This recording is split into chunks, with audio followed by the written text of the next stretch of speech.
नमस्कार, कविताज रेसिपीमध्ये आपले खूप खूप स्वागत आहे. आज आपण बनवणार आहोत पावभाजी.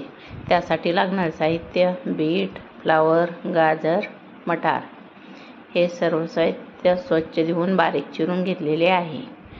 ते आपण आता शिजवण्यासाठी कुकरमध्ये घालून घेऊ. आणि हे शिमला मिरची आहे. बीट घातल्यामुळे पावभाजीला कलर छान येतो. त्यात मी हे उकडलेले बटाटे घातले आहे. 2 बटाटे उकडून घेतलेले आहेत. ते यासोबत कुकरमध्ये याला फक्त 2 शिट्ट्या घेऊ. सर्व साहित्य शिजते. कुकर आपले झालेले आहे. आता आपण गॅसवर पॅन ठेवू. त्यामध्ये 2 चमचे तेल घालून घेऊ. त्यात मोहरी तडतडले की मग जिरे, बारीक चिरलेले 2 कांदे घेतलेले आहेत. कांद्याला आपण व्यवस्थित परतून घेऊ. कांद्याचा कलर बदलत आहे. कांदा लाल झाला आहे. कांदा व्यवस्थित परतला की त्यात आपण बारीक चिरलेले 2 टोमॅटो घालून घेऊ. टोमॅटो शिजण्यासाठी 4-5 मिनिटाचा वेळ लागतो. तो आपण देऊ. आता इकडे माझे पावभाजीचे मिश्रण शिजून तयार झालेले आहे. कुकर थंड झालेला आहे. 1 चमचा बटर घालू. कोथिंबीर. हे सर्व आता परतून घेऊ. टोमॅटो पण चांगल्या प्रकारे आपले मऊ झालेले आहे, शिजले आहे.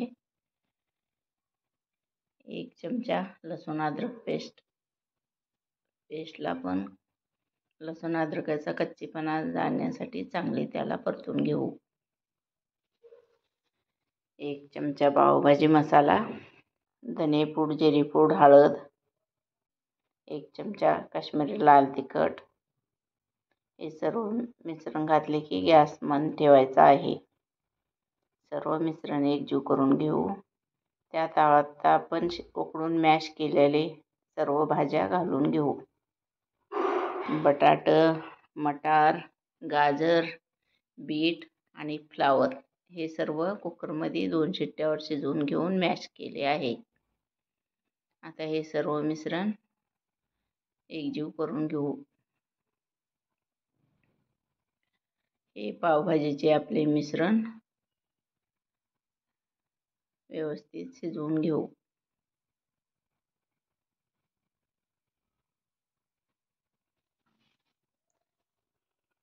हे 5-6 मिनिटं चांगले व्यवस्थित शिजवून घ्यायचं. चवीनुसार मीठ घालू.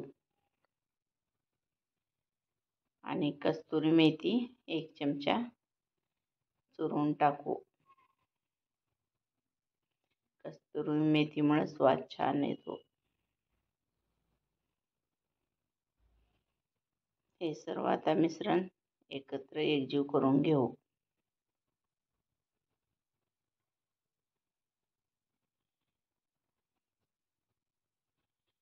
कस्तुरी मेथी चांगल्या प्रकारे मिक्स झाली आहे.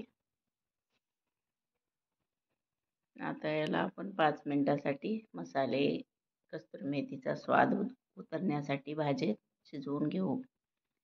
आता ह्या साईडला पॅन गरम करायला ठेवू. त्यात 1 चमचा बटर घालू.